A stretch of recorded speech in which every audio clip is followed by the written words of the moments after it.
after releasing the record-breaking Kickback for Chainsaw Man Season 1 back in 2022, which became the first Japanese song ever to receive a platinum certification in the US. Yonezu Kenshi is back again for the Chainsaw Man movie, Reze Arc. I've already made a video breaking down the ending theme for the movie, so now, it's time to talk about the fastest song to ever reach 100 million streams in Japan, the frontrunner for Anime Song of the Year, or even Japanese Song of the Year, Iris Out.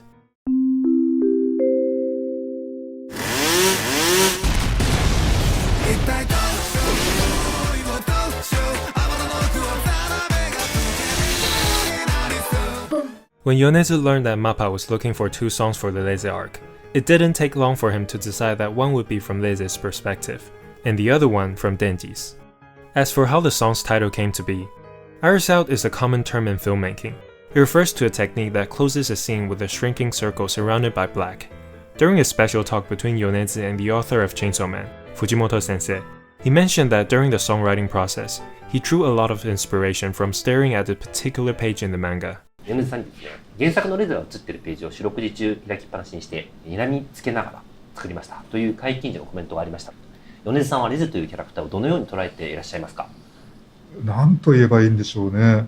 睨みつけてたのがこのページ、コミックス6巻、これをずっと見ながら、中でもそのジェンル作ってる時はずっとこのページを開きっぱなしにしてやってたんですよね。コミックス6巻、私もここ行ったことなかったのと、行った後でレゼが横たわるシーンですね。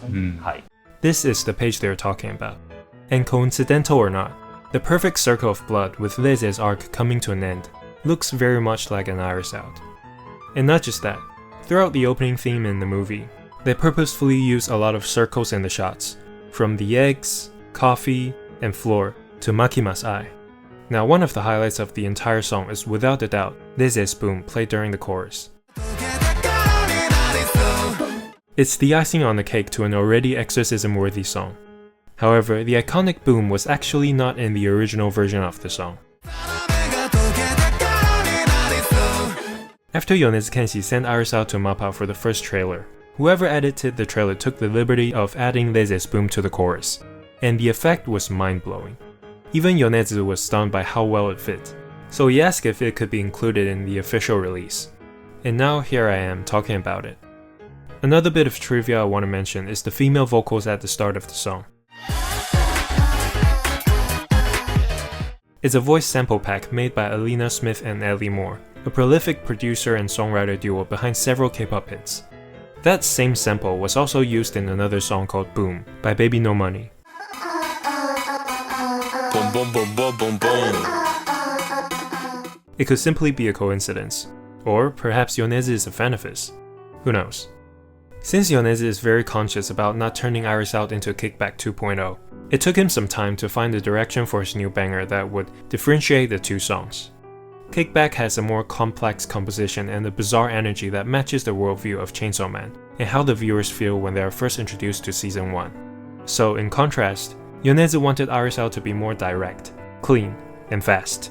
If Kickback is a roller coaster, then Iris Out would be a freefall of non-stop exhilaration. And that intention is quite obvious when you listen to the song. Iris Out is one of Yonezu's shorter songs, just 2.5 minutes long. And the whole track, aside from the breakdown before the final chorus, is so fast-paced that it feels like an impulsive dash toward the finish line. It really does remind me of the second half of the movie. Just non-stop action sequences that continue to grow more and more mind-blowing. And not just musically, Iris Out is also a very simple song in terms of its message. I did a pretty thorough lyrics analysis on Jingdo, but I won't be doing one for Iris Out because the whole song has just one simple message. Denji is helplessly in love with Reze. Throughout the first half of the movie, Denji keeps saying that even though his heart belongs to Makima, his body is completely captivated by Reze. And that's pretty much the gist of Iris Out. However, despite the song being the epitome of a viral hit and lacking the emotional depth compared to Jingdo, Yonezu actually put in a lot more thought and care when making Iris Out. When discussing Denji as a character, you can't ignore his motivations, which are the primal drives shared by all animals: food and sex, with the latter being more emphasized in the movie. But since, unlike the movie, there are no age restrictions on music, Yonezu was very cagey about bringing the sexual element into the song. Provocative topics like that are still frowned upon by the general public in Japan, while in most English-speaking countries, Sabrina and the rap song that includes a minor are still the definition of mainstream. So to avoid controversy, Yonezu decided to tiptoe around the topic and instead focus on another form of love, oshikatsu. The word oshi, which originally meant the idol you support, is now widely known thanks to oshinoko. It represents more than just support. It's a passionate obsession, almost to a point of being religious. That kind of devotion can often be seen among idol fans, K-pop fans, and sports fans. Anything that evokes an irrational love, so not too dissimilar to sexual love. And that's how Yonezu portrayed Reze from Denji's perspective in the song. To reinforce that idea, the physical album of Iris Out includes small merch items of Reze, something that's more common in the idol industry.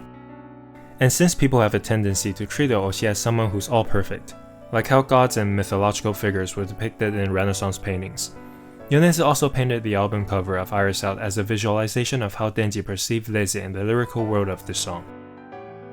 Iris Out's record-breaking run since its release has been nothing short of extraordinary. Even though I still overall prefer Jane Doe more as a song, how well Iris Out was crafted and the amount of effort and mindfulness that went into Yonezu Kenshi's creative process really make me appreciate it more than just a generational banger. This has been Cushion. See you next time.